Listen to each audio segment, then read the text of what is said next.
दोस्तों नमस्कार। एग्जाम का अंकर्स के डेली करंट अफेयर्स की वीडियो में आपका स्वागत है। मैं हूं केदारनाथ मिश्रा। आज हम लोग 4, 5 व 6 नवंबर की महत्वपूर्ण परीक्षा उपयोगी खबरें देखेंगे। लेकिन उसके पहले दोस्तों, अगर आप इस चैनल पे नए हैं तो इस चैनल को सब्सक्राइब कर लीजिए, साथ ही बेल आइकन भी दबा लीजिए ताकि कोई भी नई अपडेट वो सबसे पहले आपको मिले। और हाँ, परीक्षा संबंधी महत्वपूर्ण खबरों की जानकारी के लिए और इन तथ्यों की पीडीएफ के लिए आप हमारा टेलीग्राम चैनल और व्हाट्सएप चैनल भी ज्वाइन कर लीजिए। वहां से आप इन तथ्यों की पीडीएफ डाउनलोड कर सकते हैं।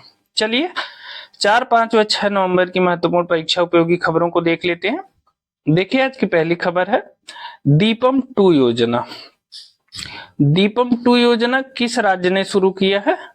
तो देखिए, दीपम 2 योजना की शुरुआत किया है आंध्र प्रदेश राज्य ने। आंध्र प्रदेश के मुख्यमंत्री चंद्रबाबू नायडू ने हाल ही में दीपम 2 योजना की शुरुआत की है। और यह योजना उनकी घोषणाओं के जो चुनाव के दौरान उन्होंने घोषणा की थी, उसके अंतर्गत इसकी शुरुआत की गई है। और इसके अंतर्गत क्या किया जाएगा? प्रत्येक 4 महीने के बाद, मतलब चौथे महीने में एक मुफ्त सिलेंडर देने का वादा उन्होंने अपने चुनाव के दौरान किया था। तो लाभार्थियों को प्रत्येक 4 महीने के बाद एक मुफ्त सिलेंडर उपलब्ध कराया जाएगा, यानी साल में 3 मुफ्त सिलेंडर उपलब्ध कराने का वादा उन्होंने किया था। रसोई गैस का सिलेंडर की बात कर रहे हैं।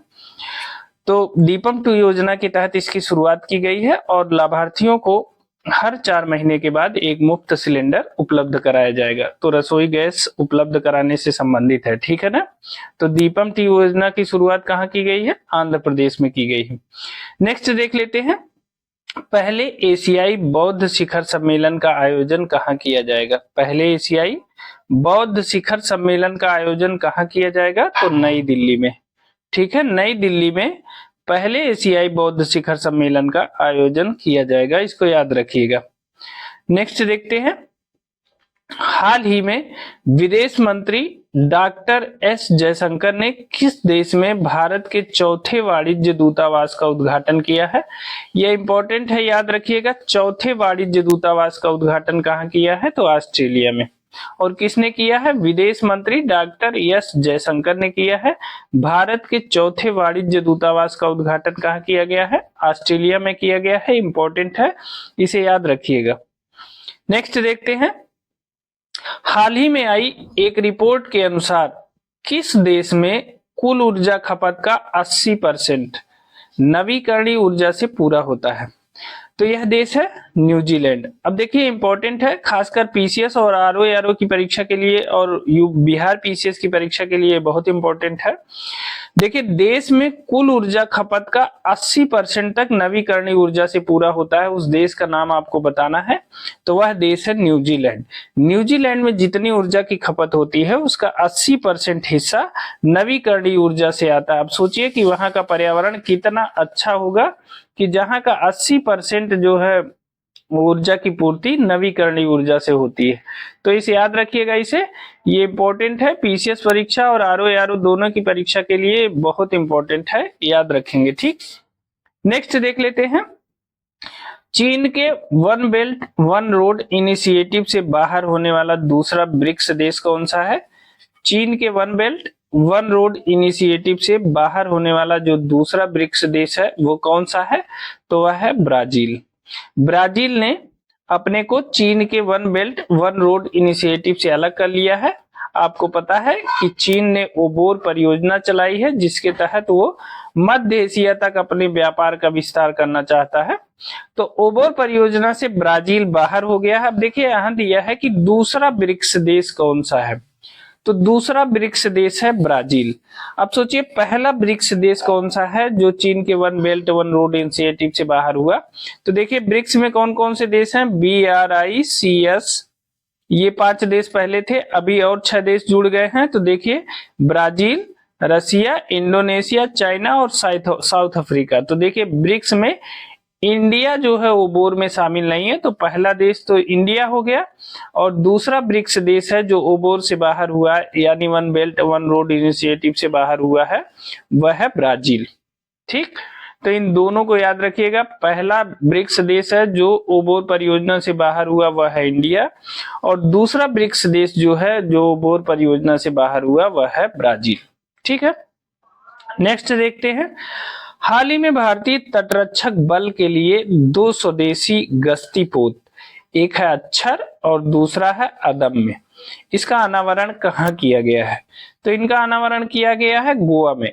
अब देखिए प्रश्न को फिर से ध्यान से देखिए कि भारतीय तटरक्षक बल के लिए 2 स्वदेशी, ये ध्यान रखिएगा, स्वदेशी एवं तेज, ये दोनों शब्द याद रखिएगा, स्वदेशी और तेज गश्ती पोत, एक है अक्षर और दूसरा है अदम्य, इनका अनावरण कहाँ किया गया है? तो गोवा में किया गया है। अब देखिए कभी कभी प्रश्न ऐसे भी पूछ सकता है कि अक्षर और अदम्य क्या है, तो आप बताएंगे उन्हें भारतीय तटरक्षक के लिए एक गश्ती पोत है, भारतीय तटरक्षक बल के लिए एक गश्ती पोत है, क्या? अक्षर और अदम्य।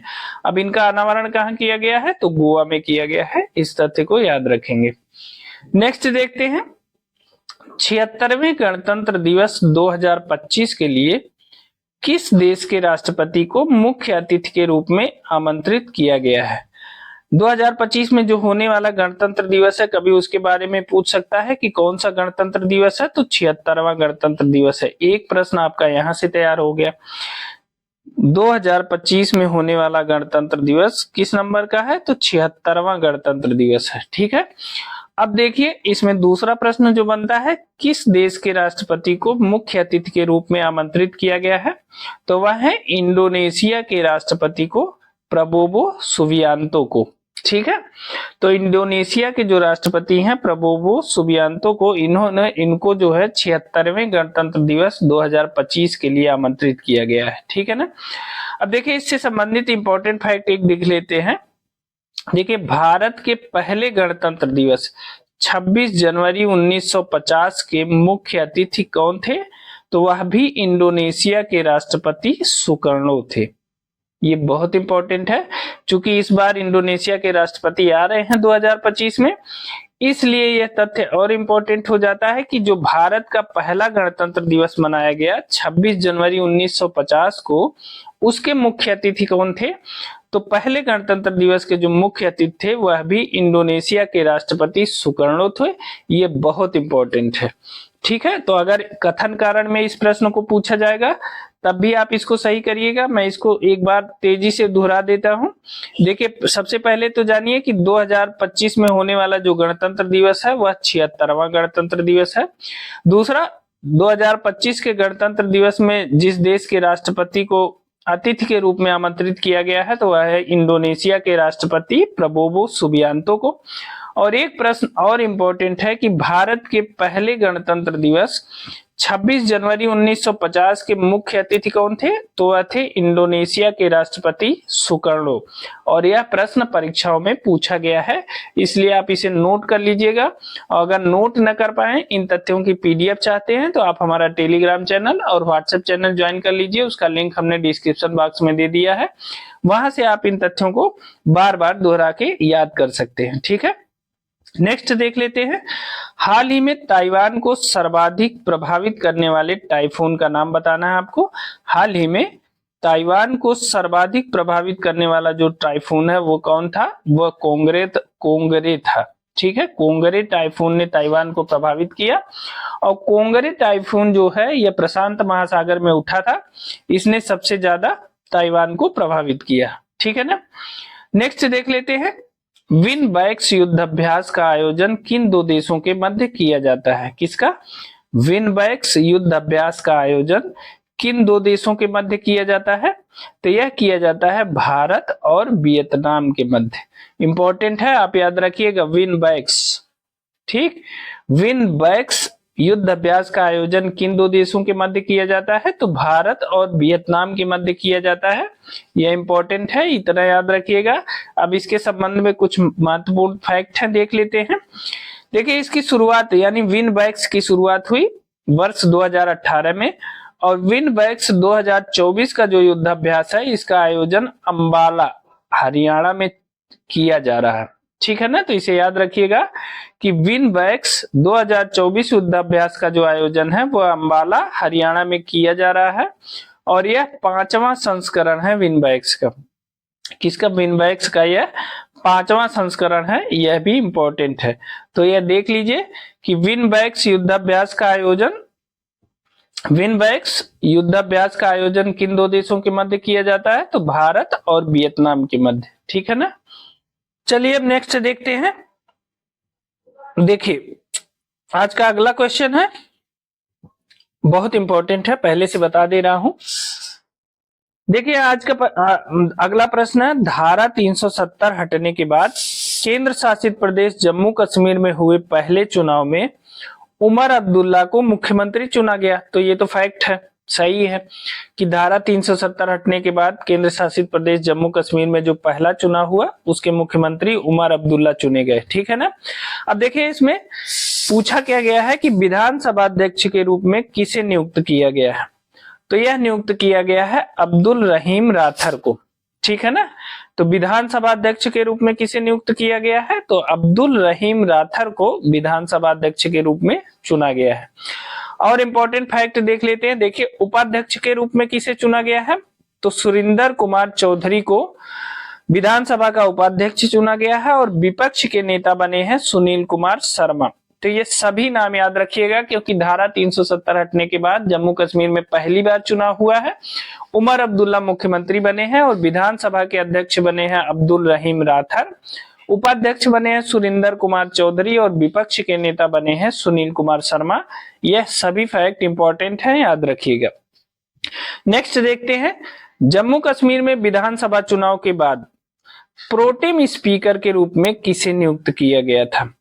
जम्मू कश्मीर में विधानसभा चुनाव के बाद प्रोटेम स्पीकर के रूप में किसे नियुक्त किया गया था? तो वो थे मुबारक गुल। ये भी इंपॉर्टेंट है, कभी केवल यही प्रश्न पूछा जा सकता है कि जम्मू कश्मीर के प्रोटेम स्पीकर के रूप में किसे नियुक्त किया गया था? तो मुबारक गुल को नियुक्त किया गया था। यह भी इंपॉर्टेंट है। ठीक है ना। तो ऊपर का जो प्रश्न था वो और ये जम्मू कश्मीर से रिलेटेड जितने फैक्ट हैं वो सभी इंपॉर्टेंट हैं। ठीक है ना। नेक्स्ट देखते हैं, भारत की किस शॉर्ट फिल्म को ऑस्कर अवार्ड 2025 के लिए चुना गया है? तो देखिए sunflowers were the first ones to know. प्रश्न है भारत की किस शॉर्ट फिल्म को ऑस्कर अवार्ड 2025 के लिए चुना गया है? तो वह चुना गया है sunflowers were the first ones to know. यह इंपॉर्टेंट है। आपको पता होगा कि 2025 के लिए एक सरकारी जो है सरकार की तरफ से एक शॉर्ट फिल्म का चुनाव किया गया है, उसका नाम है लापता लेडीज। ये आपको पता होगा। लापता लेडीज का चुनाव पहले ही कर लिया गया है और उसी क्रम में यह है भारत की जो शॉर्ट फिल्म है इसको ऑस्कर अवार्ड 2025 के लिए चुना गया है sunflowers were the first ones to know. तो इन दोनों तथ्यों को याद रखिएगा, ये दोनों शॉर्ट फिल्म है। ठीक है ना। नेक्स्ट देख लेते हैं, फिडे रेटिंग हासिल करने वाले दुनिया के सबसे कम उम्र के खिलाड़ी बने हैं। आपको बताना है कि फिडे रेटिंग हासिल करने वाले दुनिया के सबसे कम उम्र के खिलाड़ी कौन बने हैं? तो वह बने हैं अनीश सरकार और यह पश्चिम बंगाल के रहने वाले हैं। कहाँ के? पश्चिम बंगाल के रहने वाले हैं और इनकी उम्र है 3 साल 8 महीना और 19 दिन। देखिए इंटरनेशनल शतरंज फेडरेशन का जो होता है, चेस फेडरेशन का एक रेटिंग होती है और उसी रेटिंग में उसमें क्या होता है कि कम से कम 5 फिडे रेटिंग प्राप्त खिलाड़ियों से खेल करके जो खिलाड़ी जीतता है उसे फिडे रेटिंग दी जाती है। तो अनीश सरकार ने 5 फिडे रेटिंग प्राप्त खिलाड़ियों से चेस खेला है और जीत दर्ज की है, इसीलिए इनको फिडे रेटिंग प्रदान की गई है। इनकी उम्र है 3 साल 8 महीना और 19 दिन। तो फिडे रेटिंग हासिल करने वाले दुनिया के, यह इंपॉर्टेंट है, वर्ल्ड के दुनिया के सबसे कम उम्र के खिलाड़ी बने हैं अनीश सरकार। याद रखिएगा, ये पश्चिम बंगाल के रहने वाले हैं। नेक्स्ट देखते हैं, अंतरराष्ट्रीय सौर गठबंधन के नए महानिदेशक कौन चुना गया है?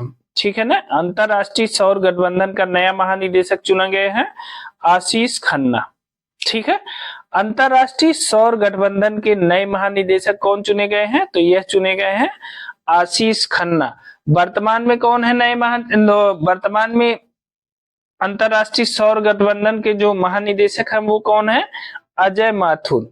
तो अजय माथुर रिटायर होने वाले हैं, उनकी जगह पर आशीष खन्ना को जो है अंतरराष्ट्रीय सौर गठबंधन का नया महानिदेशक चुना गया है। आपको पता है कि 2015 में भारत और फ्रांस ने जो है अंतरराष्ट्रीय सौर गठबंधन की शुरुआत की थी और इसका उद्देश्य था कर्क और मकर रेखा के बीच जो देश स्थित हैं जिन्हें सर्वाधिक सौर ऊर्जा प्राप्त होती है, उस ऊर्जा का उपयोग, उस दैनिक उपयोग में सौर ऊर्जा का उपयोग करना। इसीलिए जो है सौर गठबंधन बनाया गया था और 2015 में भारत और फ्रांस ने इसकी शुरुआत की थी। भारत के गुरुग्राम में इसका अंतरराष्ट्रीय मुख्यालय स्थित है।